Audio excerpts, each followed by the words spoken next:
Hello, everybody. Welcome to a new episode of the Dissenter. I'm your host, Ricardo Lopes, and today I'm joined by Dr. Christopher Ferguson.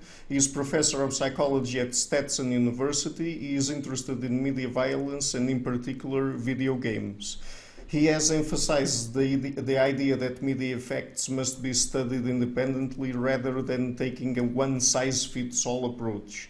He is also interested in the sociology of media research itself, how political pressures, social moral panics, and culture wars can distort media effects research into opinions with numbers. He is the author of How Madness Shaped History, an eccentric array of maniacal rulers, raving narcissists, and psychotic visionaries.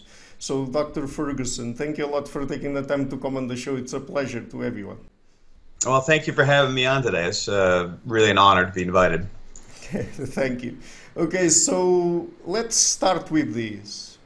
When exactly did people start proposing that violent media, violent video games could cause violence? I mean, where does this idea come from? Well, I mean, some version of that theory has been around since the ancient Athenians, really. And of course, they weren't concerned about video games, but they were concerned about like the plays, kind of like Antigone and all these things we now force kids to read, in high school and whatever as part of like, Western culture or whatever. But you can see in like Plato's writings, his dialogues, I don't know if he agreed with them, but he's recounting these ancient Athenians talking about like essentially kids today with their music and their hair, like kids today are less, agreeable, they're more delinquent, they're less moral. Same stuff old people say, 2,500 years later.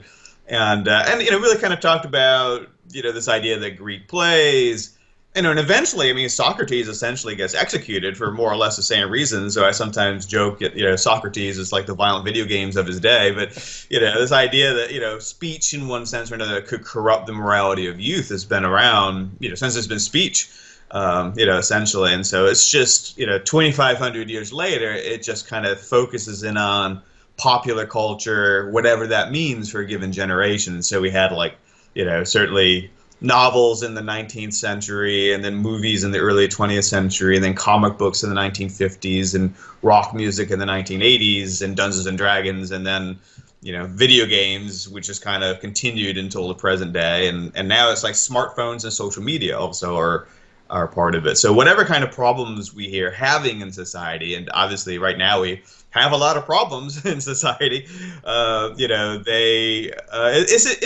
kind of a knee-jerk reaction. It's an instinctive reaction to try to look for some kind of external agent. We don't want to think that we're contributing, to problems that we're experiencing or society's experiencing. So we tend to look for a bad guy somewhere. We want a boogeyman that can be responsible for that. And it's very easy to turn to media, especially when you have an audience of older adults that don't consume this new media, don't like it, don't understand it. So it's very easy for them to then turn to that and blame that thing as being responsible for whatever the perceived social problems are for the for that day.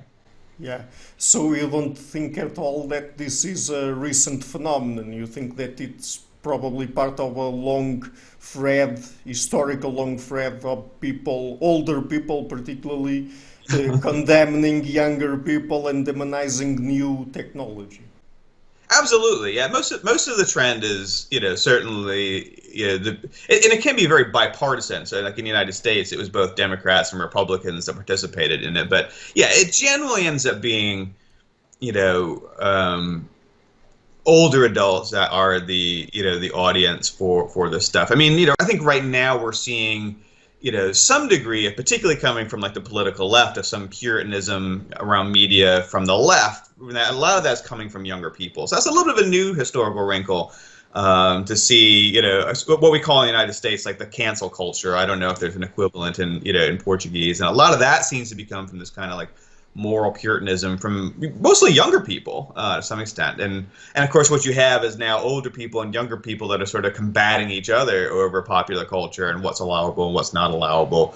That's a bit of a different thread. Historically, younger people tended to push boundaries on what was acceptable, and now we're seeing some younger people trying to restrict boundaries on what's acceptable, and that's different. And I don't know if that's just because we eventually, at this point have sort of run out of boundaries. You know what I mean? There's just nowhere further to push popular culture. And so the only way to rebel is to say that what the old people are listening to or watching is unacceptable, and sort of turn the tables. But historically, yes, most moral panics, the audience for moral panics tends to be older adults rather than younger adults. Mm-hmm.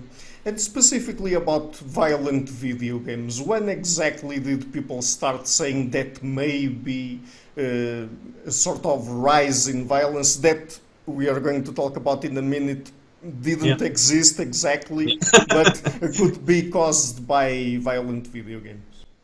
It didn't take long. I mean, it really was you started seeing some episodes of this as far back as the 1970s. There was the game Death Race, which was basically what it says on the tin, as we say. But, essentially it was you played driving a car.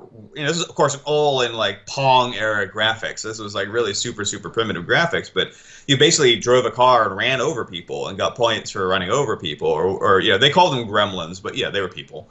And so that created like massive outrage, back in like 1977 or 1976, somewhere around there, that you would have a game like that, and you can see like, YouTube videos of this game now, and it's really, really super primitive.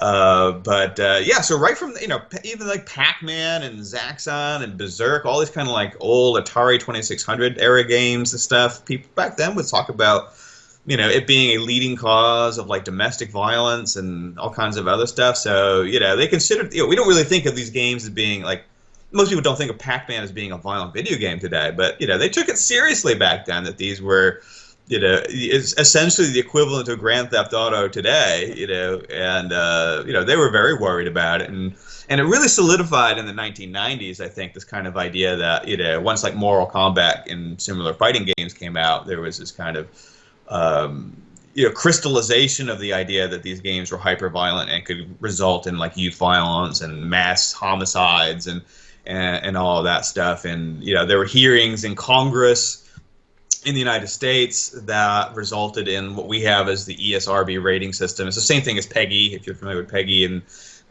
in Europe. That's basically a rating system to rate the content of games.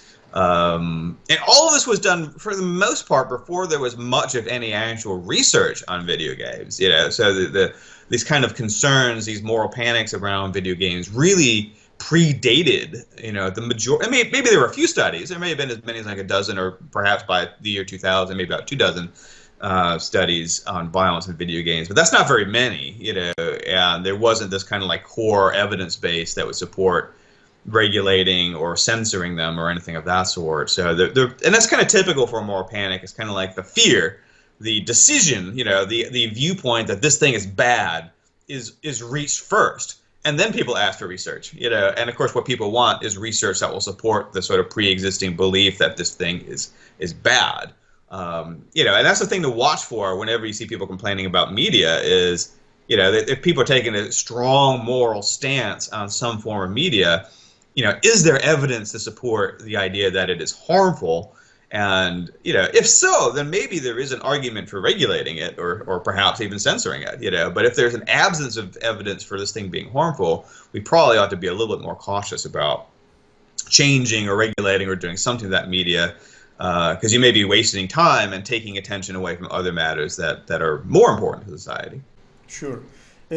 So with what we know nowadays, is there any evidence that violent video games, violent movies, or any other media can be behind violent or aggressive behavior in some way?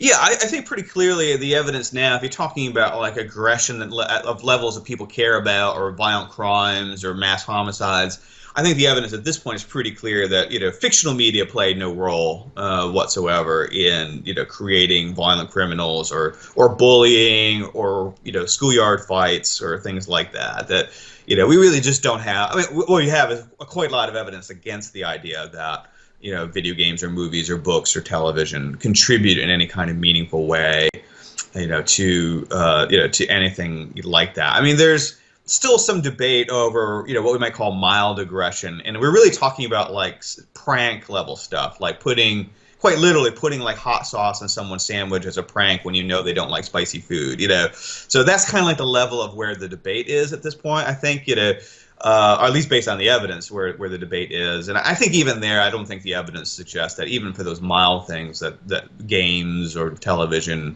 create even that kind of minor level of aggression. But even if they do, I mean, who really cares? I mean, you know, yeah, probably like you might not want your kid to, you know, put the rubber bands on like the faucet sprayer, you know, on April Fool's Day. But, you know, but is it really something as a society we need to worry about if our kids are playing little pranks on us? You know, I don't think so. You know, that's what, you know, timeout or punishment is for, is to try to reduce some of that stuff. You know what I mean? So, no, I don't think so. I mean, you know, I think probably what is becoming more interesting now in terms of like media effects on aggression is more of the like Twitter, like, you know, what is the role of like social media in like amplifying acrimony and that kind of stuff. And I think that's it right now is in some ways a more interesting question than like the violent video game or media. I think we should let all that stuff go and stop and not worry so much about fictional media, you know. And I don't know what the answer is for like social media, but, you know, certainly if you, I don't know if you're a Twitter user yourself, but, you know, if you try to have any kind of dialogue on Twitter, it usually descends pretty quickly into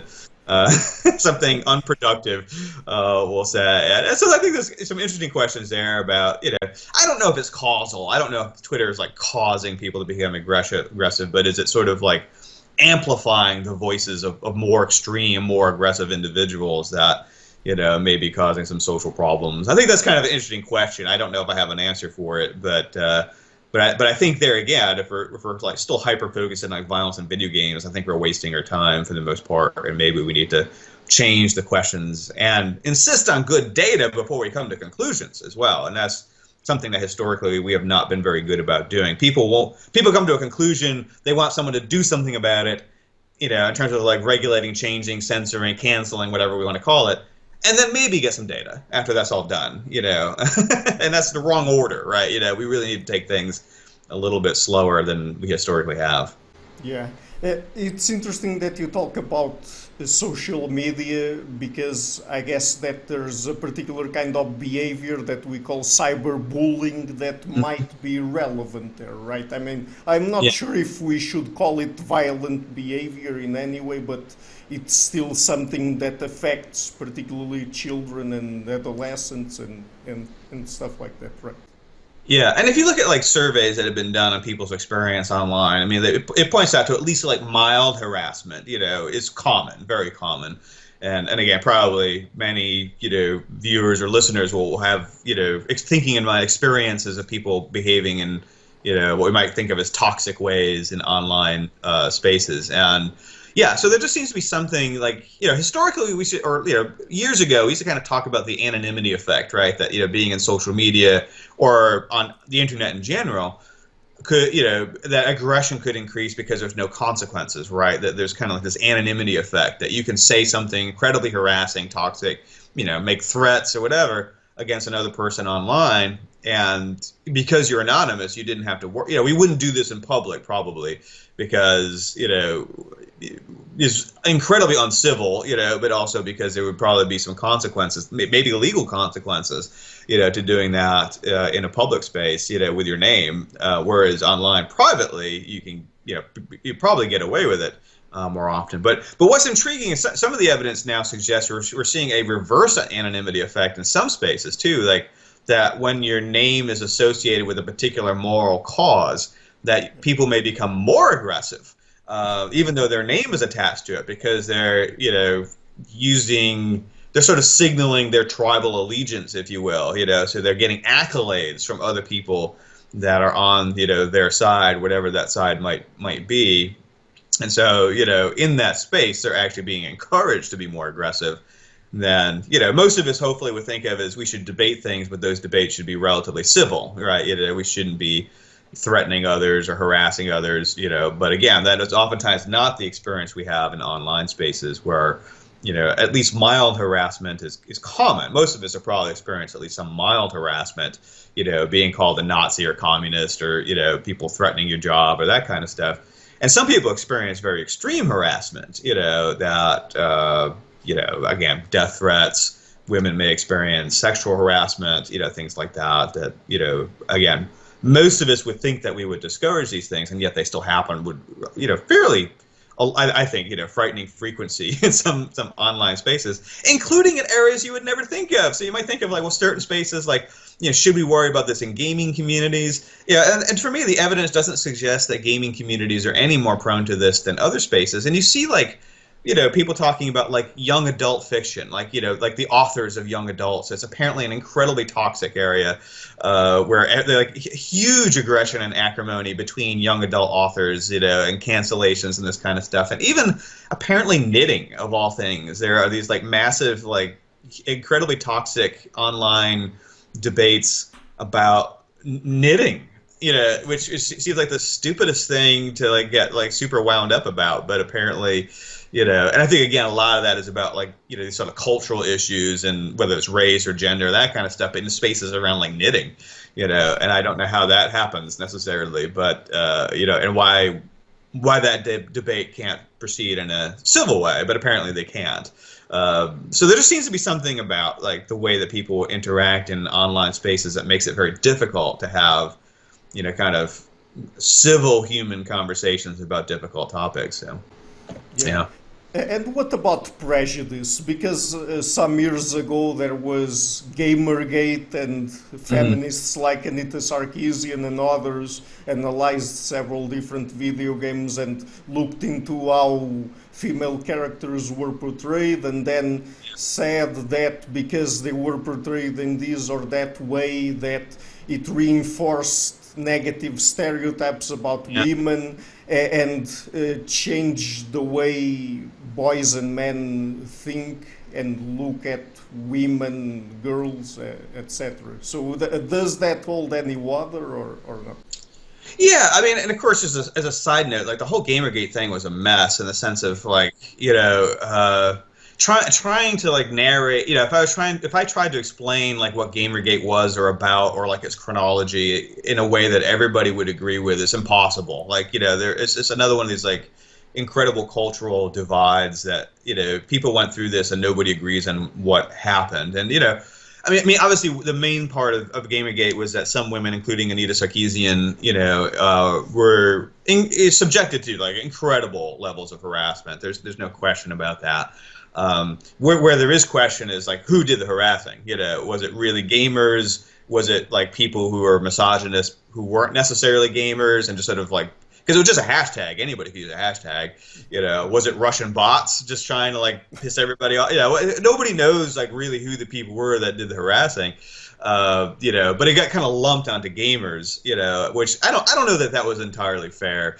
Necessarily, particularly as there were some. The essence of initially, Gamergate was kind of this like criticism of games journalism. And then it was eventually games journalism that tried to lump Gamergate in with the harassment of women. So that might have been a little bit of a conflict of interest, in fairness there. So I don't know that I think that like gaming culture is any more toxic, or that even the people that participated in the harassment of Anita Sarkeesian, and others were necessarily gamers. They might have been, but they might not have been as well. But I think, Sarkeesian, she, produced this sort of initial, series of tropes versus women kind of pointing to the underrepresentation of female characters in games. And I think Sarkeesian had a lot of fair points, initially. This is about 2014, really, when those videos first started coming out. And really the last sort of official like census of video game characters in research was about 2009. So we have had no updates, in terms of like hard empirical evidence since 2009. I think probably representations of women characters and female characters have gotten much better since 2009, but I can't say, that's just my perception. I can't say we have anecdotal or empirical evidence to support that. I think Sarkeesian then sort of, and that may be understandable given the criticism she received, from a lot of gamers, some of which I think was fair, at least. I think she kind of like dug her heels in and maybe started taking more extreme positions that may have undercut some of her credibility initially. But yes, especially when you get into causal effects, So I think it was fair to say that the video game industry had a representation issue, when it came to women. Not that there's, not that we can't have Grand Theft Auto, which is kind of most people's perception of sort of a sexist game, if you will. But it would be nice to have more of like The Last of Us and like Alice Madness Returns and Horizon Zero Dawn and that kind of stuff. And I think the gaming industry has done that. I don't know if it's done it to the point where everybody's going to be satisfied, but I think it has moved in that direction. In terms of the causal effects, though, it's actually very hard to find evidence that playing Grand Theft Auto, again, causes any kind of harm. That it does, playing these more, for lack of a better word, we'll say sexualized. Sexist is a value statement, but we'll sexualize games. I think there again, it's kind of the same issue with violence in video games. People kind of leapt to an assumption that there would be some sort of effect there. I think increasingly the evidence suggests that no, there does not seem to be any evidence that playing these more sexualized games either affects male players, making them more hostile towards women, less empathic towards women, or female players, interestingly enough. So we just did one study at Stetson that got published last year that suggested that, playing as a more sexualized character did not have impact on women's body image and did not make women more aggressive towards other women. So I think at this point, the idea that there are causal effects, that players of games like Grand Theft Auto are becoming more sexist, I don't think is supported by the evidence. That doesn't mean that it's, therefore there's no reasonable advocacy for better representation. Sometimes it's just the right thing to do. You get more female players who are interested, and that kind of thing. So I think it's still fine to advocate for better representation of female characters, and I have done so myself. But in terms of arguing for causal effects, no, I think it's dangerous to argue for causal effects, because if you're saying we should do this because of harm, then the evidence suggests there's no harm. That undercuts your argument for why we should do it, right? So if you say we should do it because I would like to play these games, then that is a better argument than saying we should do it because it's going to cause harm, when the evidence suggests that it's not actually going to harm players. And I think that's where we're at right now. Mm-hmm. By the way, I mentioned this at the very beginning, but even the argument that some people made that violent video games increased violent behavior, violent crimes, I mean, that also doesn't track the data that we have, right? Because as the number of gamers and the number of purchased games per year increased, violence and violent crime went down. Right? Yes, that's absolutely correct. Yeah, there's, if anything, an inverse relationship, between the consumption of violent games in society and societal violence. Now, that's correlational. It doesn't mean there's a causal effect there. I don't think you can see the same thing with like sexualization in the media. That as media has become like hypersexualized, you can see like full frontal nudity on cable television, and in games, certain games and this kind of stuff now.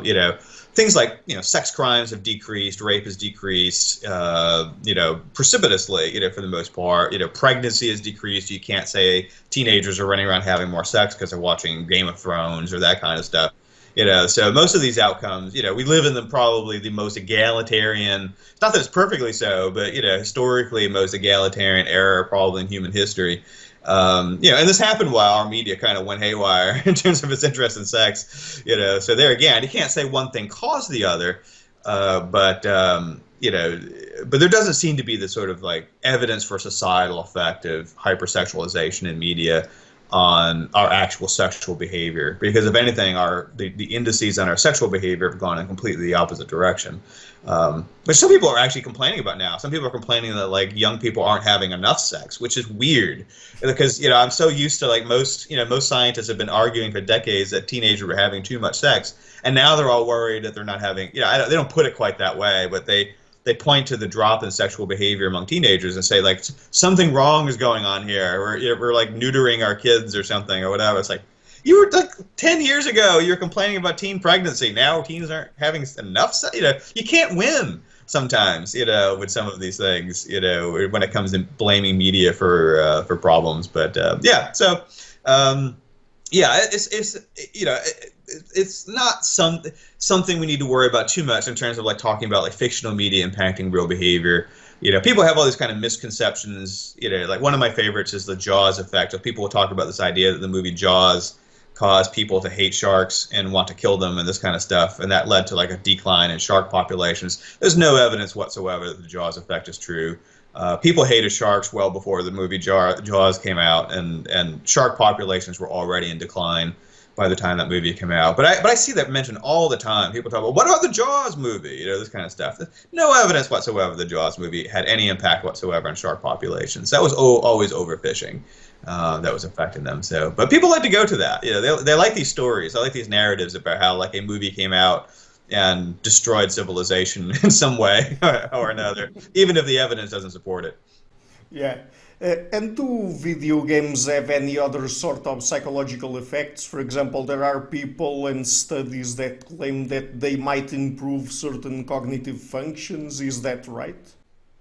Yeah, I mean, that's a controversial issue too, you know. So, you know, in fairness, we have to be careful about like exaggerating the positives of games or other media, just as we exaggerate the negatives sometimes. I mean, I think there's evidence that video games are similar to other hobbies and will have certain positive effects, just like a hobby would, you know. So stress reduction is probably where I think the most solid evidence is that playing video games, including violent video games, you know, if you enjoy those games, is going to reduce stress for you, you know. So, and that's the same as any other hobby, you know. And of course, you know, enjoying the hobby is key to that, right? So if you don't enjoy playing video games, they're not going to help you, you know. If you do enjoy playing video games, they're going to reduce your stress. You know, if you enjoy knitting, I don't know, I'm on knitting today for some reason, but you know, if you enjoy knitting, it will reduce your stress. If you hate knitting, like I would probably end up with a needle in my eye or something like that. It's not going to reduce your stress, you know. So video games are probably pretty similar to a hobby in that respect, and playing action games works fine, you know, for reducing stress as long as you enjoy those games. In terms of the cognition, yeah, there's some evidence to suggest that games, you know, I guess it's kind of like stereotype, right? They improve like hand-eye coordination. You know, they don't necessarily like make your IQ go up, or you know, they don't like prevent grandma's Alzheimer's disease or anything of that stuff, you know, but they probably have some limited hand-eye coordination. People get faster at manipulating things with their fingers, you know, it's kind of a common thing. You can even see this in neuropsychological tests that gamers tend to be faster with like finger coordination tasks than other sorts of things, which is kind of figures because they're practicing, you know, doing fast things with their fingers all the time. And probably the most dramatic outcome I've seen in this is this idea that like for certain types of surgery, surgeons who are action gamers, you know, that play like the Call of Duty or Grand Theft Auto type of games, that, you know, that they're better at certain types of surgery that also look like video games, like the laparoscopic surgery where you're sort of manipulating things on a camera screen using these little tiny little, you know, devices. There's some evidence to suggest that, you know, playing action games, you know, violent video games, you know, increases those surgeons' ability to perform at those types of surgery. So I think within like narrow parameters, you know, I think yes, you know, you can get these kind of cognition effects. Some games have some learning, like some history in them, like Assassin's Creed and Europa Universalis have some good history. So you may pick up some history here and there from some of the games, but you know, but on the other hand, you know, you could play 10,000 hours of Microsoft Flight Simulator and still crash your plane, you know. So I think we have to be cautious about, you know, assuming that everything that we practice in video games is going to translate into real life, even in terms of being, you know, good at something. So I think people tend to overestimate the amount of things that we learn from media that we can apply to real life. So they can be useful, you know, they can help with some little things, but again, they're not going to boost your IQ. They're not going to cure your Alzheimer's disease or cause it, you know, on the other hand, you know, so. Yeah, and what about video game addiction? I mean, is there any evidence to support that it should be included in the DSM, for example, or even that, is there evidence that supports that it's something real? Yeah, I mean, it's kind of a nuanced issue, right? It's kind of like, it's not binary. It's not like it's either real or it isn't, you know. It's really more about how people conceptualize it. I mean, so I would say, I mean, obviously there are people that overgame, you know. I mean, I think most people would agree that, you know, you can even just anecdotally find someone that, you know, overdoes it with gaming and you know, so those people do exist. There aren't that many of them. It's probably like 1% or less of gamers that experience, you know, problems, but they do exist.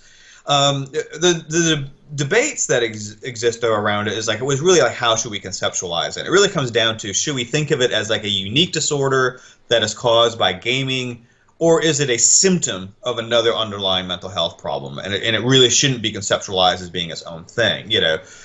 So for instance, like, people who are depressed oftentimes oversleep, right? They spend like 12, 14, 16 hours a day in bed without feeling rested. And that can interfere with their work, their school, you know, all kinds of other stuff. But we wouldn't say they have a bed addiction, right? You know what I mean? We really recognize that as being a symptom of an underlying problem, in this case, you know, depression. So is overdoing it with games, which we can think of, like, people who are depressed may turn to video games to try to improve their mood because games are fun and real life is stressful, you know, is it the game's fault, you know, and therefore we should think of this as being gaming addiction? Or simply are people using games to, you know, try to change their mood, whether they're successful or not? And I would say the evidence probably is more in that category. That it looks like to me that what we're calling gaming disorder, like the World Health Organization kind of created this gaming disorder diagnosis, that we're calling that really isn't a standalone disorder, but is more of a symptom of underlying issues like anxiety, depression, ADHD. Where people are either turning to video games as a coping mechanism, or are simply unable to modulate or moderate their gaming because of attention issues and that kind of stuff. And we really are doing people a disservice if we're over-focusing in on one symptom as opposed to looking at a constellation of issues that really may be the underlying, you know, underlying disorder.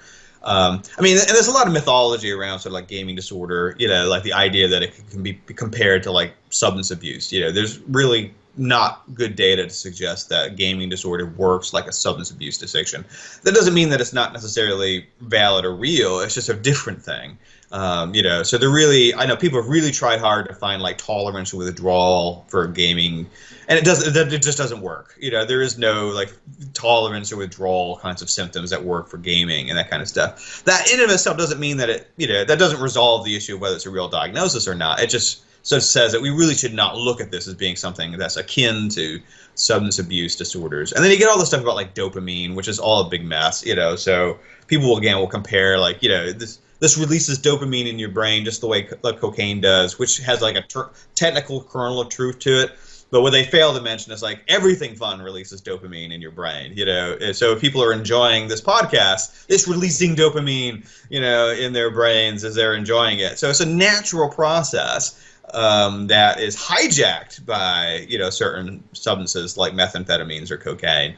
But just because games do that doesn't mean that that's an unnatural process for gaming. In fact, it looks like gaming, the way that dopamine is released in gaming, is very similar to other fun activities like eating a pizza, having sex, you know, enjoying a television show or a book or a conversation or things like that, you know. So it's a very natural process that's not scary. It just sounds scary when people put it into, you know, an article in the news media. So, Right, I think it's a nuance. I mean, I think it's a thing, but I think the error that people have made is making it into its own diagnosis rather than seeing it as a red flag or a symptom of an underlying problem that needs to be treated. Yeah. Another thing that people worry about a bit is screen time use, particularly when applied to children. Yeah. Is there any scientific basis to support the idea that screen time use might affect child development in some way or another? Yeah, I mean, I think what people would say is sort of like a compromised position is sort of the sense of, like, as long as screen time is balanced with other stuff, then probably everything's okay. So as long as the kid is getting their homework done, their schoolwork done, is getting the 8 to 10 hours of sleep they need a night, is exercising every day, you know, half hour to an hour of exercise every day, you know, and is happy, you know, that's kind of like the things we look for, really. That there's no other, as long as those criteria are met, there's really no magic number of screen hours that is like good or bad, you know. So it's not like, you know, 2 hours or less you're fine, and 2 hours or 1 minute suddenly your kid implodes, you know, or 3 hours or 4 hours, you know. You can kind of go way above, you know, what people kind of tended to think of as being the limit, and still see healthy kids. So it's really more about balance than anything else. That's true for lots of stuff. I mean, that's not like unique to screen time, necessarily, but kids do love their screens. So what you kind of want to look for as a parent is it's just those things. Is the kid able to balance their screens, with these other things they need to do, and still remain pretty happy, for the most part. And if that's the case, then there's really nothing, to worry about.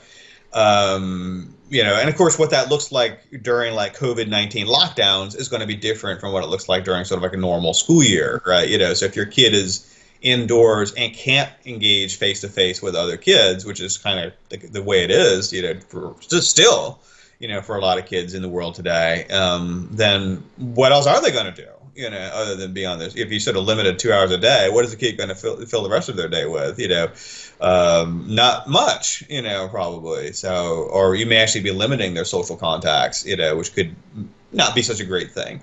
So you have to kind of keep that in mind, the context of like what we're experiencing right now, which is unique, but we're in the middle of it, so that's the way it is. But yeah, I mean, so screen time is like, again, mixed in with a lot of other things. So it's not like, again, your kid views a certain amount of screens, and that in and of itself causes them to implode. But that, again, like just with like the video game addiction stuff, that sort of screen overuse in general probably is part of a larger constellation of mental health issues like depression, anxiety, family issues, family stress, school stress. The more stress kids are under, the more they'll tend to try to self-cope with screens and that kind of stuff. So it's not like mere exposure. It's not like, simply exposing kids to, I'll put it another way, time spent on screens is a very poor predictor of mental health, in kids, so, you can get kids that watch up to 6 hours a day of entertainment screens, and that has really no impact on their mental health. And once you get above that, you may start to see some tiny correlations.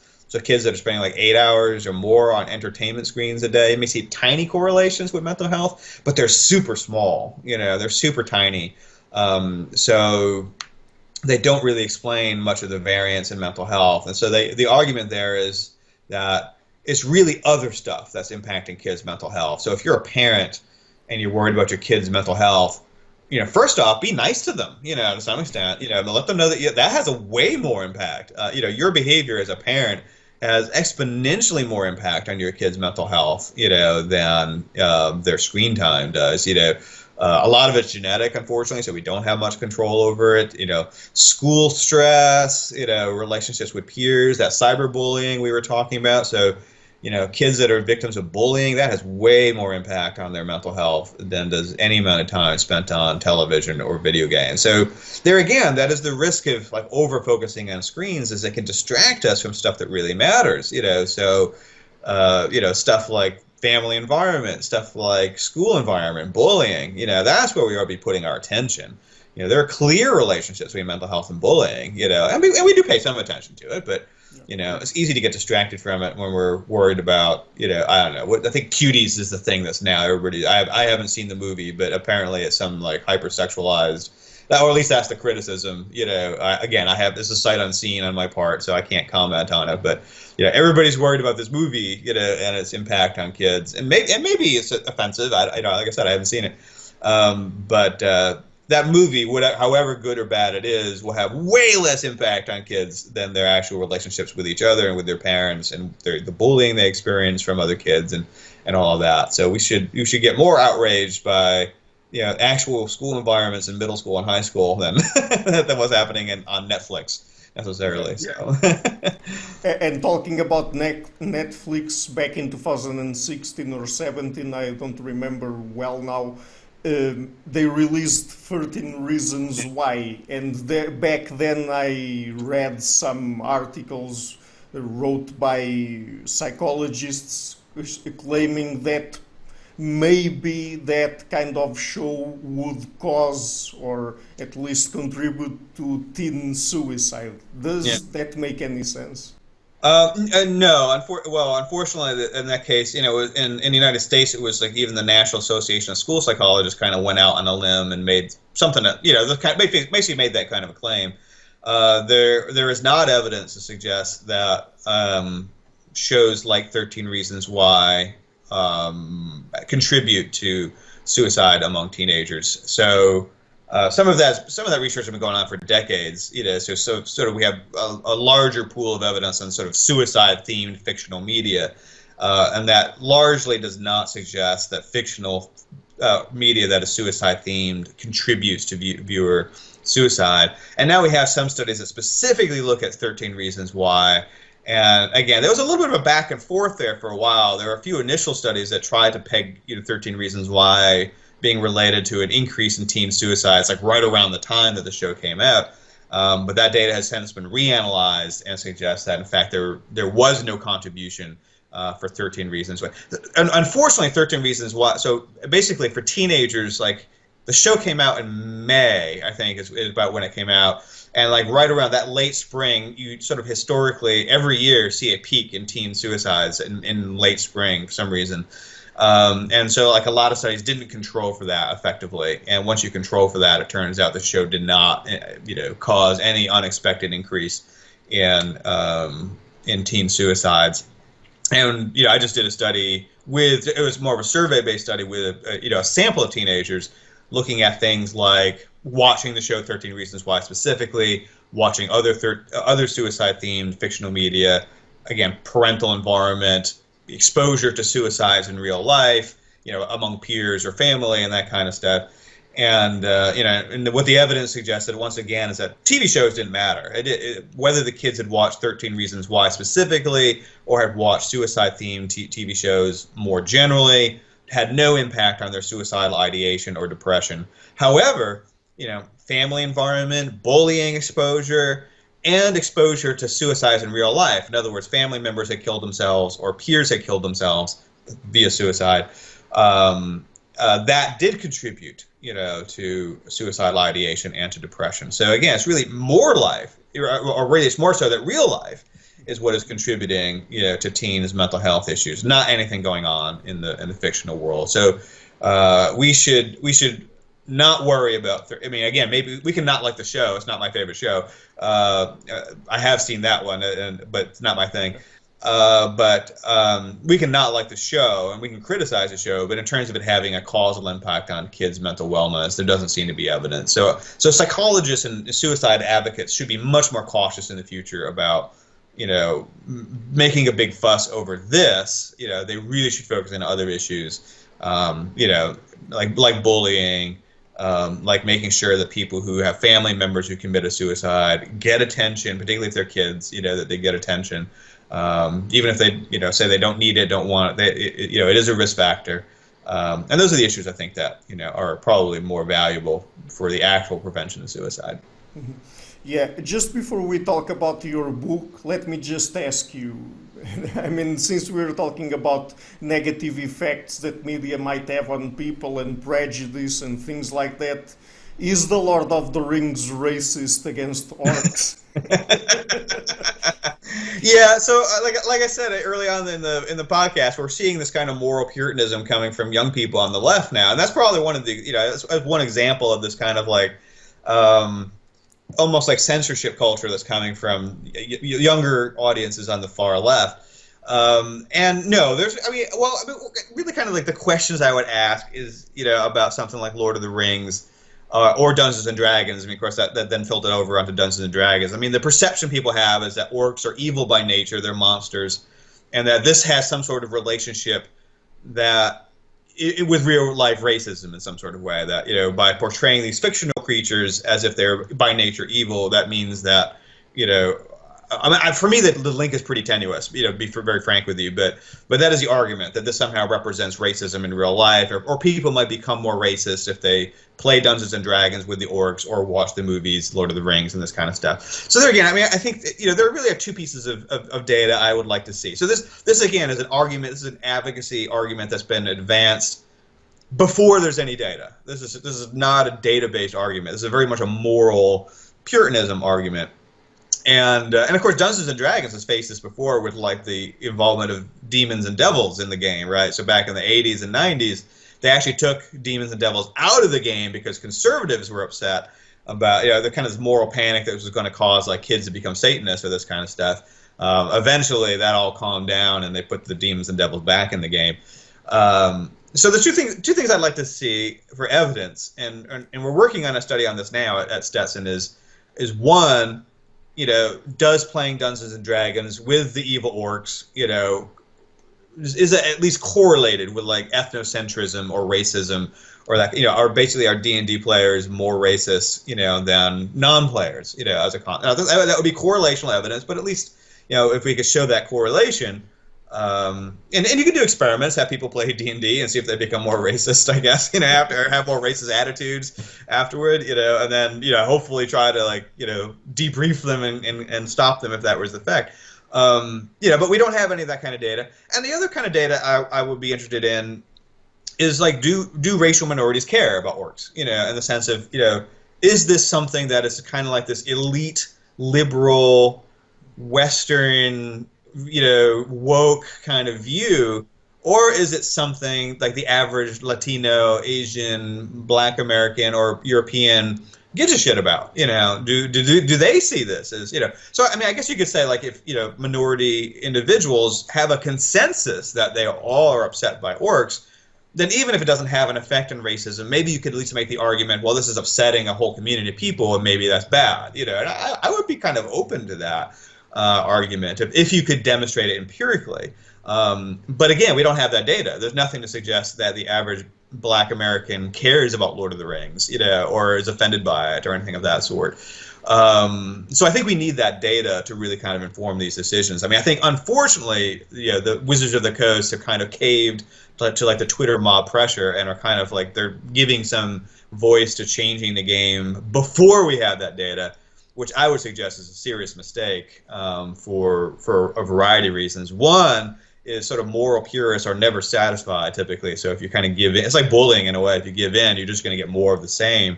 And it's also the sort of sense of orcs were not created by Tolkien. You know what I mean? They are part of English and actually really Irish folklore. And most folklores have monster species. Maybe we shouldn't use the word race. Maybe that's part of what's, if we just change the word from race to species or something else, bloodline, I don't know, whatever. Maybe that would fix people's perceptions a little bit. That might be a compromise. But, most, or at least many indigenous folklores have monster critters that are evil by nature.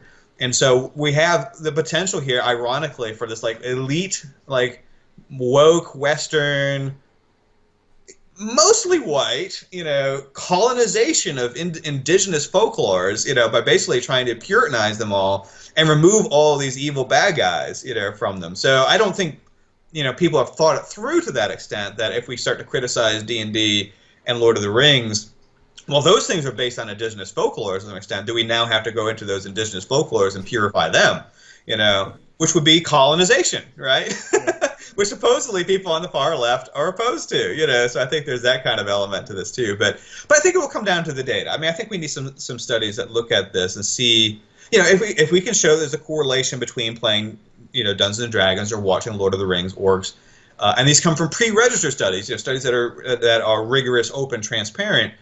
Then you might have something. You might say, well, maybe that is something we need to rethink, or maybe even if you see the majority people from Latino, African American or Black American, Asian American cultures are upset by orcs. Again, I haven't heard that, but that may be true. Then we have some data to support that sort of, what now kind of comes across as kind of this woke moral Puritanism. But that's what I want to know. Is there evidence to suggest this narrative has some teeth to it? Or is it just, once again, another media moral panic, this time coming from the far left, this time kind of coming from young people? And should we, cave into it, which I think, in the absence of evidence that it's meaningful, will simply, just as if you cave into moral panics from the right, that they just want more. The advocacy efforts were never satisfied. There's never an end point. There's always a new goalpost that keeps getting moved. And there's a danger that we could end up really having some serious impacts on free speech issues if we sort of contribute to that. And once again, sort of distract people from real issues. So I would say I'm an advocate for policing and criminal justice reform in the United States. I think we really need some reform in those areas. I don't think we need to ban Paw Patrol. Because there's a little dog in the cartoon who happens to be a police officer. I think that's really and I'm not making this up. I mean, there was a maybe half serious effort to kind of call out Paw Patrol, after the George Floyd murder, and or the other things like sort of we shouldn't have like Law and Order SVU or any other cop shows that portray cops as heroes or whatever. I think that's really distracting, from the real issue, which is the necessity of reforming our criminal justice system, and we need to stay focused on that. The more you start trying to take people's fictional media away from them, particularly without evidence that fictional media is harmful, the more you're going to lose the audience, from the issue that really, really matters. So I think so there again, I think there's some reasonable need to push back against some of that moral puritanism, even if we want to stay focused on liberal values, that including making sure that minority populations are not being disadvantaged in our culture. Yeah, sure. Those are all very good points. So let's talk now about how your book, how madness shaped history. So what would you say is the main thesis of the book? Yeah, that's a great question. So basically, what had kind of come out in the last couple of decades with a lot of other books is this argument that, history is not shaped particularly by individuals, and that for the most part, it's more like geography and accidents like germs or plagues or things like that that tend to shape history. And I think those arguments actually, to a large degree, are fairly solid. I mean, I think geography does matter. Obviously, we're going through a plague right now, and I would say definitely COVID-19 is shaping our current history in ways that are mostly bad. So I think probably won't get a lot of pushback on that comment. But I did observe that individuals do matter too. So I think that it was really like a artificial de-emphasis on the importance of specific individuals and their role in history. So we certainly can get examples of people in history who are good. They really sort of like were the right person at the right moment and move their societies in a generally positive direction. You can think of the United States like Abraham Lincoln, George Washington, Churchill in England, Gandhi in India, so on and so forth. And all these individuals kind of shape their societies in positive ways. On the other hand, you have people that clearly shaped society and shaped history in massively negative ways, right? And you can kind of think of like the stereotypes of like Stalin and Hitler, and Mao in China, who like wiped off millions of individuals, often their own citizens. You can think of like, well, those people are interesting too. So the book really is about them. Kind of like these like I don't know, maybe crazy is sort of a loaded word, but people who had mental issues but were incredibly powerful and incredibly influential one way or another, and ended up destroying the lives of hundreds or thousands or millions of individuals, and in some cases really collapsing or setting back their cultures, their nations, their civilizations in major ways. So I was really kind of interested in those individuals. And of course, they make for great stories because these stories are full of like madness and torture and death and war and just sometimes bizarre things that these individuals did. And so they make for just like great, history. A lot of history is kind of dull, but these are great stories of these very, very strange individuals. And I think their stories are interesting to tell, but they also give us some warnings about like what we're going through today.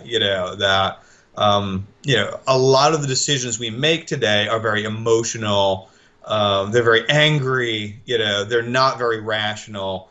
And some of the leaders we have, whether that's in the United States or in Europe or China or Russia, Africa, kind of still fit in that mold of like, we're a little bit worried about, what some of these people are thinking and the kind of damage that they could do to our cultures, to our nations, to our societies. And there is a sort of sense of how much influence do we give the most extreme voices in our society, and what kind of damage can that do for us, and how can we stop that? How can we try to return things to a more rational, level playing field where we can make some good decisions based in good data. So that's kind of what I wanted to tell, some really cool stories, but also talk about psychology a lot, and sort of like use those stories to highlight actual psychological science and also talk a little bit about what's going on today, and I wrote the book before COVID-19, and sort of the meltdown that we've been experiencing since COVID-19, some of my concerns have only become more true, I think, since I wrote the book. But yeah, I think it's a fun read. It's a lively read. It's meant to be enjoyable, to consume and still be kind of socially relevant. Mm-hmm. So I think you've already partially answered this question when you mentioned that there are several different factors that shape history. But in the book, are you trying to present any sort of, let's say, big man approach to history where powerful and elite people are the ones that make history, basically? Yeah, it definitely is kind of a return to like the big person, big man and big woman. There are both men and women that are highlighted in the book. Sort of approach to history, which I think, again, have been de-emphasized over the last few decades. But I think there still is something to this. I mean, we can certainly say that geography matters, sort of like weather, pestilence, all this stuff matters, but that individuals can have a big impact as well. And I think we do need to acknowledge that sometimes having the right actor on the stage makes a big difference. Would there have been, what would the 1940s have looked like without the birth of Adolf Hitler? I think that different, maybe not great.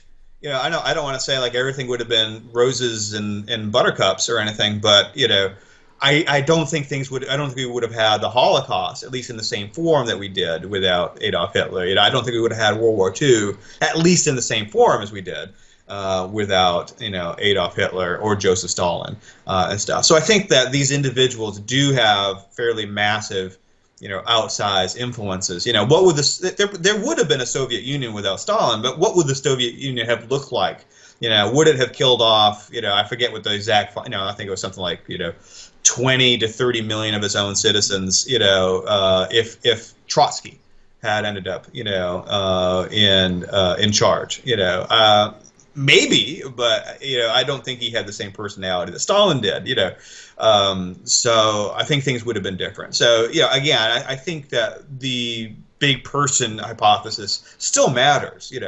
And those are all bad examples. But like, what would the United States have looked like in 1961 if Abraham Lincoln had never been born? I think there again you can find. What would Indian independence have looked like without Gandhi? I mean, I think there again, you can find sometimes like the right person who has the right,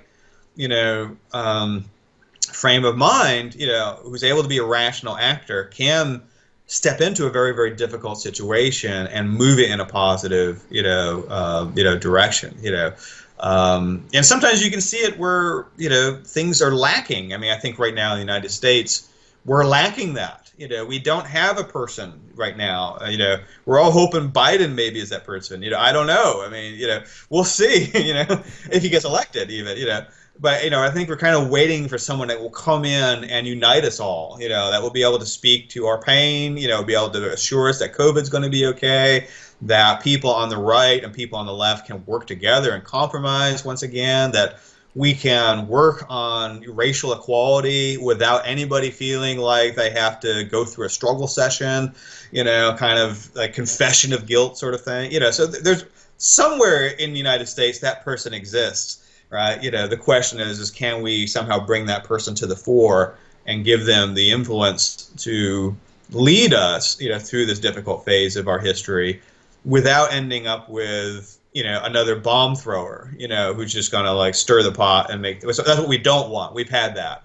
And I'm getting a little political here, but I apologize for that. But but probably most people will know what I'm talking about. But we need someone who can unite us, and not divide us. And in fairness, I mean, most of the people on the left are not very good at uniting us either. So many of the presidential candidates that we had on the left this year, I don't think would have been pot stirrers just as bad as our current president has been. So our hope is that Biden is level-headed enough, and Harris as his vice president is, hopefully if they get elected, is level-headed enough to lead us through this very, very difficult time period and kind of restore us back to maybe where we were 10 years ago, when we had a lot more positivity, a lot more hope. But we'll see. So I think people have done a disservice to history to sort of try to discredit the big person hypothesis as well. I mean, I think that it's not mutually exclusive. I mean, that view is important just as the sort of like, guns, germs, and steel kind of, environmental approach is important as well. And we can, acknowledge the contribution of both perspectives, I think, in how history has been shaped. Yeah. In your book, you focus on madness, but you also make a distinction between madness, mental illness, and insanity. So could you tell us about that, and why is it important to distinguish between these three types of mental or behavioral phenomena? Yeah, absolutely. So mental illness, of course, is very broad. That incorporates a wide range of behaviors and cognitions. Everything from being afraid of dogs on one hand to schizophrenia on the other hand, right?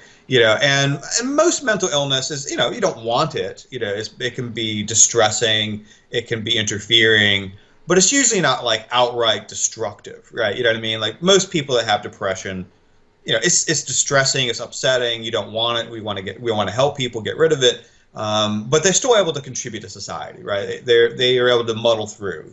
They still work, they still manage their lives. Same thing. Most people with anxiety, don't harm others, they don't harm themselves. They may be, experiencing dissatisfaction, distress. Even people with schizophrenia, they're obviously impaired. They may have difficulty interacting with real life. But most of them don't do, outright destructive things, to others or to themselves necessarily. Some might, there is a correlation between psychosis and things like violent behavior, but, so that does exist. But most people with even chronic mental illness like schizophrenia are not violent, are not destructive. Insanity is a legal term, so it's very specific. So insanity is essentially having a mental illness that impairs you, or a cognitive deficit that impairs you to such an extent that you are not able to understand the consequences of your actions, so that you are basically unaware that what you're doing, even if it is destructive, is wrong, is bad. So the example might be there if you have schizophrenia and the voices are telling you that the person across the street is a space alien who has stolen your soul. You may attack that person thinking you're defending yourself, right? You are trying to get your soul back. You can't live without it, right? So in that case, you don't know that you're harming an innocent person. You think you're defending yourself from the space alien, right? So that we would say is insanity. It's destructive, but it's without knowing that you're being, destructive. So those are kind of the extremes. Mental illness is the most, broad. I won't say it's mild because there are very serious mental illnesses, but is the broadest category. And then insanity is very, very specific, and it's a legal term. So madness is kind of in a middle space where a person is experiencing some sort of mental issue, mental or behavioral issue that is destructive. So the essence of madness is that is its destructiveness. That the person is engaging in behaviors that are clearly harming, like physically harming, to themselves, or socially harming, very, very damaging to themselves, or to others. They're causing physical or other forms of serious harm to other individuals, and are doing so largely willfully. So a person can be insane and mad, and of course people that have madness can have various types of mental illnesses, but it kind of moves up that gradient. Not everybody who is mentally ill is mad in the way that I defined it in the book. And not everybody who's mad is insane necessarily, right? But most people who are insane are destructive, and therefore we would be mad. And most people who are mad have some kind of mental illness or personality disorder, and therefore would be mentally ill. So it's kind of like the middle space of this kind of gradient, basically. But it's focused madness, as I defined in the book, is focusing on destructiveness, and that could be towards oneself, or it can be towards others. Yeah. Isn't it complicated to diagnose historical figures? I mean, isn't it the case that many times the types of sources that we have are very limited to do so? Yeah, it's very difficult. Yeah, absolutely. And of course, part of it also is that particularly ancient sources, may not only be limited but also may be biased. Right? So sometimes people will. As a cliche goes, history is written by the victors, this kind of stuff. And there may be a sort of sense of, if you look at like Caligula, for instance, so Caligula was a Roman emperor. He was the 1/3 Roman emperor, if I remember correctly. And he was known for being mad, essentially, all kinds of crazy stuff. He would torture and kill people largely at random, was accused of having sex with his sisters, waged war against the ocean, quite literally, all kinds of, made his horse a senator, or consul, excuse me, made his horse a consul, and this kind of stuff. So you get this question of like, okay, from that, all of the sources agree that he was nuts. I mean, there's no disagreement between any of the sources that he had some kind of behavioral problems, and the sources kind of hint that that those behavioral problems resulted from several different things, right? That he was raised in a very difficult environment. He had privilege, if you want to think of it in that terms, but he also lived in a very murderous social, like literally his family were killed, and such. So he was raised in a very difficult, stressful environment, despite being, royalty essentially by the standards of the Roman Empire. Came from a lineage of individuals who were aggressive, so probably had a fairly amount of genetic inheritance towards aggression anyway. But also got a disease in the first year of his reign that many people think probably caused him brain damage, and that may have reduced his impulse control and sent him off into this complete murderous rage that eventually resulted in his own assassination. But so you can get these sources; they all kind of agree on the timeline, for the most part, of what happened and when. But some of the stories, like, did he really have sex with his sisters, or is that just something that people threw in there to make him worse than he already was? You know what I mean? So some of the stories you can kind of go like, some sources mention it, some don't. That might be kind of dubious. Maybe this guy who's writing about that may have thrown in this detail to further discredit, an emperor that he already didn't like, that kind of stuff. So sometimes with some of those you can kind of say, well, one person or two people said that he was incestuous, but others don't mention that.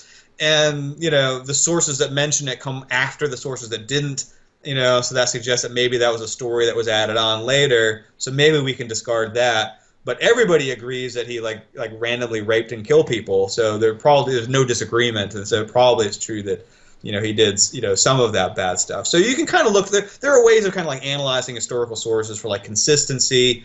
The other thing people look for is the narrative embarrassing for the source itself. So in other words, is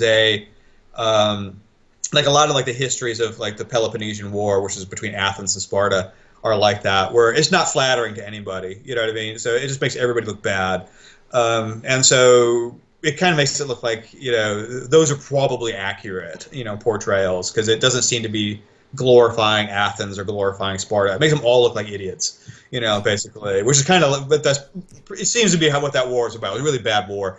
So some of that kind of comes down to like the meltdown Athens experience. Athens was a democracy, and they just went, freaking insane.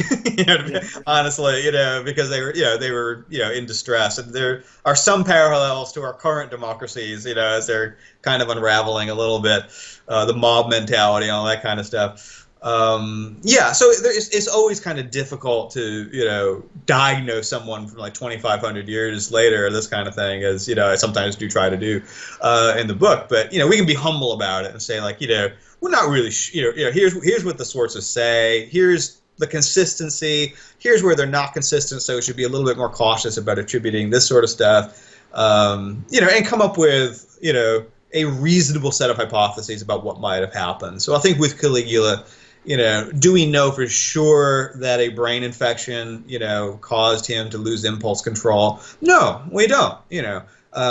Do we have a fairly consistent set of sources that say that he got an infection and that immediately after it he lost all impulse control? Yes. And so I think that we can say, if we put it that way, this is a reasonable conclusion.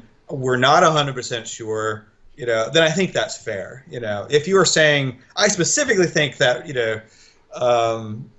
Caligula had frontal lobe damage, encephalopathy in the frontal lobe, and I'm absolutely sure, then you're probably a little bit off on a limb to some degree. So I think we can kind of like put these as interesting questions, come to some tentative conclusions, and then kind of let the reader also kind of make up their own mind a little bit about some of these things. So and that's just true for today. I mean, we're having the same debates about like do either Trump or Biden have dementia? Right? We have the same. We don't know. we don't know. We're trying to guess, based upon whatever evidence we have sitting in front of us, and it's the same issue. So it's just as hard sometimes to quote unquote diagnose somebody today as it is to diagnose somebody from 2,000 years ago. Because the sources are all going to be biased. Depending on if they like that person or not. Yeah, and talking about that, diagnosing political figures, do you think that particularly the modern political figures should be diagnosed by mental health professionals? I mean, couldn't that in some way influence negatively the voters? Or, I mean, and is that even relevant for a political position? Yeah, I mean, obviously the intent is to motivate voters, opinions one way or the other. Yeah, I mean, it's a sticky issue. So you have two arguments, and so up until recently, the sort of consensus was that psychologists and psychiatrists should avoid diagnosing sort of living politicians, and that came from a case from like the early 1970s, and I can't remember the politician's name off the top of my head, but. Or it might have been the 60s or 70s, but essentially they sent the survey out to a bunch of psychiatrists, and these psychiatrists all, the majority of them agreed that a particular politician should not serve because he had a history of mental illness or whatever. And it turned out the survey was a mess. The survey was not high quality, and but it was thought of as contributing. Goldwater, that's the name, Goldwater. I just couldn't think of the guy's name. It was thought that the survey contributed to, we're not really sure did it contribute or not to his not getting elected, but he successfully sued the newspaper that it came out in for libel, basically, and so that created this sort of narrative that psychiatrists in particular, and to a lesser degree psychologists, should be cautious about diagnosing publicly. We all have our opinions, but diagnosing sort of like world figures. But it's a catch-22, right? Because the idea is you can't diagnose somebody until you've actually tested them. But once you test somebody, you're bound by confidentiality, so you still can't talk about them publicly, right? Unless they signed a waiver of confidentiality, which nobody in their right mind would do. But now there's this other thread of psychiatrists and psychologists who would now argue that we have a duty to warn. There's also, so the other side of it is this idea: if a politician is really, really bad, and obviously this is focusing on President Trump, that we have the sort of obligation to warn the voters that this person may have a serious mental defect that is impairing his or her ability to perform the duties of office. The wrinkle in that, however, is to keep in mind that the vast majority of social scientists, psychiatrists, psychologists are left-wing. There is this question of, I'm not saying that they're wrong. I mean, I'm in some ways kind of convinced by that argument, but there is a bias there that if most psychologists and psychiatrists are on the left themselves, are they more likely to unfavorably diagnose someone on the right versus someone on, the left? Now, I'll be frank, I have my own concerns about, President Trump, and I don't think anybody that's ever heard me talk or read anything I've written would know that. But we also have to make sure that those kind of comments are fairly attributed. I have concerns about some politicians on the left as well as probably being just as bad as President Trump is. And I think what's kind of interesting to me is also this question of, I think if you kind of say, well, Trump is crazy, you're going to get an acrimonious back and forth left-right debate. But if you kind of say, like, look, there are some features about Trump that, I think we could all agree on in a way. Where we differ is whether that's a feature or a bug, the way to put it. So I think like some of the things like the sort of chaotic bomb throwing that Trump has become known for, and his like verbalizations that are people often consider racist or sexist or whatever else, transphobic, that those things are seen as a incredible limitation on the left, and I understand why and largely agree. But on the right, they're a feature. This is why they voted for him. You know what I mean? And and I understand that too. Actually, not that I necessarily agree with some of that stuff, but I understand the like pushback against political correctness and the sense of being talked down to by Western East Coast elites in the United States, academic elites and this sort of stuff. So that resentment comes from somewhere. So I think Trump has tapped into that resentment in a way that is unproductive and unconstructive, but I don't think we should ignore that resentment either. And somehow that's where it goes back to my comment about we need a unifier who's able to kind of bring everybody, together to kind of deal with that rather than just sort of stoking resentments on one side or the other, which is what both sides are doing right now. Everybody's playing to their base and nobody's trying to unite. So I think as long as you're cautious about like speaking in the context of what you know, so you say like, I am speaking based upon my observations, of this person's public behavior. And based on this person's public behavior, this is the tentative conclusion that I've come to. I don't know that I have a problem with that, and I think that I am at this point somewhat more persuaded by the duty to warn argument than the Goldwater rule, as long as it is fairly applied. Now, what I'm not convinced is that people will fairly apply it. So again, there are some politicians on the left who I worry about their personalities or whatever, that if they became president, I would be just as frightened as I am with our current president. I don't know that psychiatrists and psychologists as a whole would fairly speak out and warn people about those individuals because they're part of their tribe, and that's the thing I worry about with the duty to warn. It should be fairly applied to both sides, and I don't think it would be. Yeah. So just going back for a little bit to the big man approach to history that we've already talked about, don't you think that at least sometimes some of these people that get to positions of power, they are only put there in a sense because they are supported by people and they are responding to people's plights, people's worries, people's demands and things like that? I mean, one good example I think would be, that you cover in the book, would be Hitler, right? Yeah. Because I mean, if it wasn't for the economic, political, social turmoil that was part of Germany back in the 1920s, probably he would never have arrived there. Absolutely. I mean, certainly individuals have to have a stage to step into. Yeah. So it's not just that like out of nowhere. I mean, you could probably think of some cases of, I'm trying to think of someone off the top of my head, like that, like literally out of nowhere, someone rose, and just overwhelmed, I mean, perhaps like Alexander the Great is about as close as you can come to that, just sort of like, even he's not out of nowhere. I mean, I would be doing disservice to Macedonian history to say that came from nowhere. But Macedonia went from a backwater to like ruling the Western world essentially within a startlingly short period of time.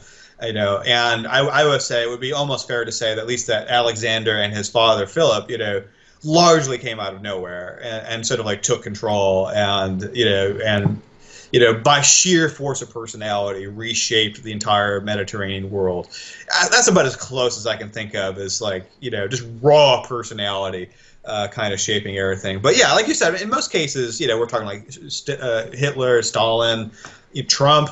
Not that I'm putting him into those. I think people get a little crazy about putting him into those categories. But where we're kind of like thinking of these individuals, they're obviously are creations of their time. I mean, Trump did not create the social disunity of the United States. Did he exacerbate it? Absolutely. I think so. But he took advantage of situations that were already in the work, massive divisions between left and right in the United States that, go back a decade or more, maybe 2 decades, maybe 3, depending on how you think of these things.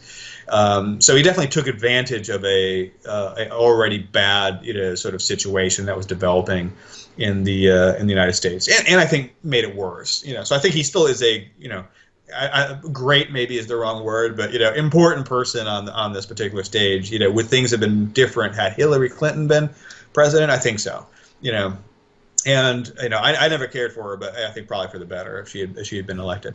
I kind of like the example of this. I kind of think of as like getting away from like the Hitler style. Like Genghis Khan is a great example of this. I was just listening to the Dictators podcast, which kind of the biography of Genghis Khan. He's a fascinating character. I believe he's still considered a hero of Mongolia. And encourage people to let me know if I'm wrong in perceiving it that way. But I think I'm trying to remember the number. I think in the podcast they mentioned he wiped out like I want to say like 10% of the world population or something like that over the course of his, maybe I might have that number not quite right, but it's ungodly, like percentage of the world population was like just killed off. Well, I'm not sure if he killed 10% of the world's population, but I think that at least in Asia, 10% of people are their descendants. Yeah, there's that too. Yeah, there's a massive, like, yeah, they did talk about that. There's like, he's got like, I think they said like 16 million direct descendants or something like that in Mongolia and parts of China and Southern Asia. Yeah, so he was prolific in various ways. But there again, he definitely took advantage of the chaotic situation in the Mongol, tribes at the time. And you still see the sense of raw personality, though. Like, other people had tried to do the same thing and failed, tried to do the same thing and failed. And he managed to be strategic. He was smart. He had like raw personality. He had a lot of charm, so people like, the Mongols liked him, and I think he treated the Mongols pretty well, as long as they didn't directly oppose him, of course. It was more the Chinese and the, Persians and other groups that he, massacred in large numbers. And so it is astounding that, here you have a culture that was disorganized, that was technologically inferior to the cultures, like the Chinese and the Persians around them, were numerically inferior, and managed to organize them and like conquer most of China, conquer most of Persia, eventually get into Eastern, Europe. Well, that mostly occurred under his son and grandson. And it's just astounding, that, so again, did he take advantage of the sort of social, cultural, political context that he was in? Absolutely. And he suffered major setbacks, particularly early in his career, but his personality was unique in allowing him to take advantage of the situations in ways that others simply could not. So you definitely find that mixture of the context and the individual that come together and sort of shape history. So had the Weimar Republic, in Germany in the 1920s managed to get its act together, and create this sort of perception of unity, economic prosperity, law and order, because all these things are important. In Germany by 1931, say, could they have forestalled the rise of Hitler? Maybe, yeah, I think probably, quite possibly. On the other hand, if Hitler had not existed, what would Germany have looked like, after that? I think it still would have headed in an authoritarian direction, because, even the Weimar Republic was heading in that direction. But I don't think it would have become the murderous warmongering regime that it did. So again, you see this kind of combination between, Hitler taking advantage of social disunity, taking advantage of people's fears, taking advantage of the lack of law and order, because there were riots, and there were communists and Nazis fighting it out in the streets and in Germany at the time. And, he basically promised law and order, and pride is going to, sort of undo the humiliations of Versailles, World War I. And, he kind of did that, but he also, was a murderous, paranoid, obsessive monster, and so had he stopped it, had he not, indulged this, Holocaust, and had he stopped maybe with partitioning Czechoslovakia, he might still be a hero of Germany. Who knows? You know what I mean? And but unfortunately, that wasn't who he was. Not that those things were good either, by the way. Not encouraging the partition of Czechoslovakia, just so I'm clear. But but he might have been thought of as being like this, really, gifted politician that, but he also had this paranoid, monstrous, antisocial, personality disordered side of him that just made him into an absolute monster. So yeah, I mean, you definitely get the sort of interaction. These sort of big people end up on the stage usually when there's a crisis. So you need the crisis. You don't need Abraham Lincoln if everybody's getting along. You know what I mean? You need Barack Obama, who was a fine president. But now we need an Abraham Lincoln. We need someone. Is Joe Biden that person? I don't know. I think he's better than what we got. But is he going to be this great uniter? Only time will tell. So yeah. Yeah. So one last question. Talking about madness, how does someone get mad? Is it partially genetic? Is it mostly environmental or what? Yeah, it's a combination of all those things. And again, I think if you look at, I use the example of Caligula, and I think his situation is probably an excellent highlight of how all these things matter. I mean, so he came from a family of scoundrels, high-powered, ambitious, antisocial murderers. So most of the people, his mother. His father was, well regarded, but, most of his family members, his uncle, so all, his extended family, all were harsh, brutal, willing to kill each other, sorts of individuals. So there appears to be this genetic strain of anti-socialism, like that sort of ran through his, family. Essentially the Julio-Claudians. Every one of them, had some degree of, murderousness, to them.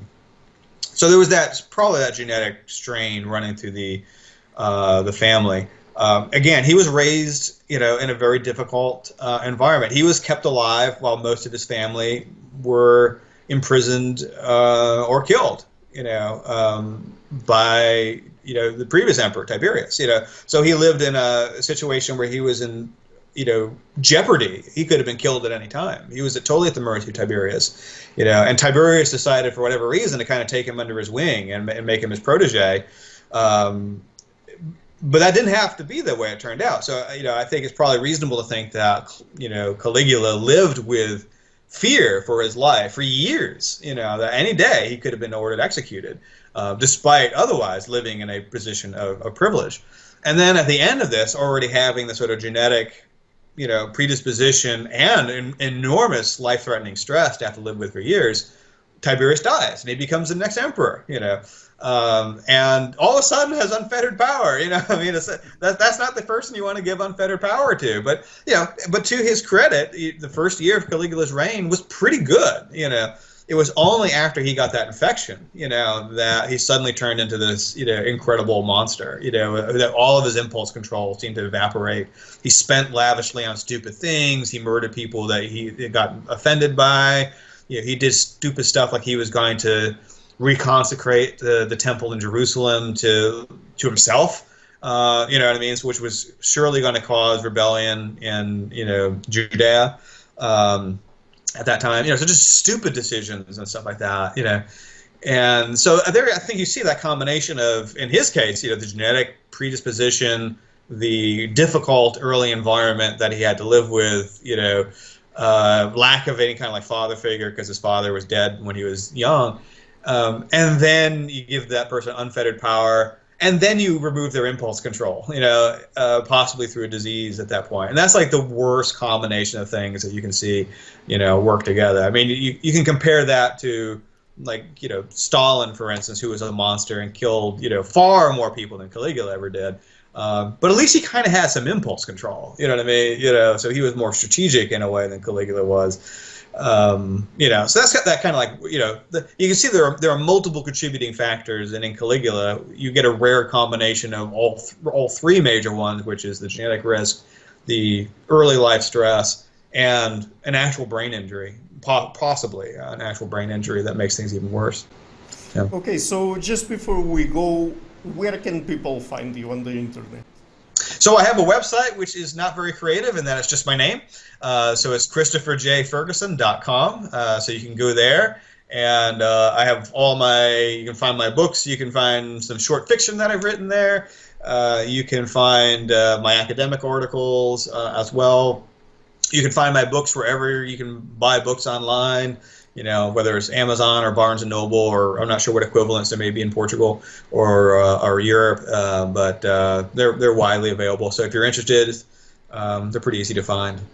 Yeah, so I will be leaving links to all of that in the description box of the interview. And Dr. Ferguson, again, thank you a lot for taking the time to come on the show. It was great. It was a lot of fun. Thank you for having me on. Hello, everybody. Thank you for watching this interview until the end.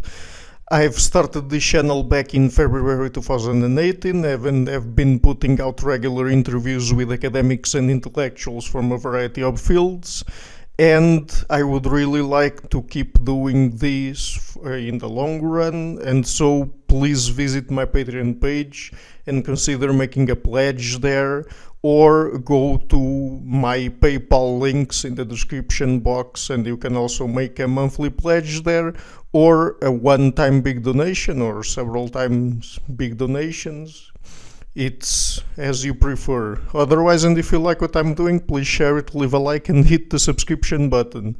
Finally, I would like to give a huge thank you to my patrons and supporters, the main ones: Karen Litska and Blanchett, Pererga Larson, Lau Guerrero, Francis Ford, Hans Frederick Sunda, Ricardo Vladimiro, Craig Healy, Adam Kessel, Olaf Alex, Jonathan Wiesel, David Diaz, Anyan Kata, Jacob Klinkby, Matthew Whittingbird, Arno Wolf, Tim Hollesy, Eric Alenius, John Connors, Paulina Barron, Philip Force Connolly, Jerry Mueller, Herbert Gintis, Rutger Voss, Bo Weingard, Rebecca Newberger Goldstein, Dan Demetriou, Robert Windegar, Rui Inácio, Arthur Coe, Zoop, Marco Neves, Max Bailby, Colin Holbrook, Susan Pinker, Thomas Trumbull, Bernardo Seixas, Pablo Santurbano, Simon Columbus, Jorge Pinha, Phil Kavanagh, Corey Clark, Mark Blythe, Roberto Inguanzo, Michael Stormir, Eric Neumann, Samuel Andreev, Tiago Nunes, Bernard Ugni, Alexander Dunbauer, Omari Hickson, Felicia Stevens, Fergal Cusson, Evan Bodrenko, Al Herzog, Nuno Machado, Don Ross, João Alves da Silva, Jonathan Librand, Oslam Bullet, Nathan Nguyen, Staten T, Samuel Correa, Eric Hines, Mark Smith, JW, João Eira, Tom Hummel, Sardus France, David Sloan Wilson, Yacila Deza Araújo, Eden Solon, Romain Roach, and Dmitry Grigoriev. My producers is our web, Jim Frank, Lucas Stafiniak, Ian Gilligan, Sergio Quadriano, Luis Caetano, Matthew Lavender, Tom Van Egdam, Curtis Dixon, João Linhares, Benedict Mueller, Vega Guidi, and my executive producers Michel Ruzieski, Rosie, and James Pratt. Thank you for all.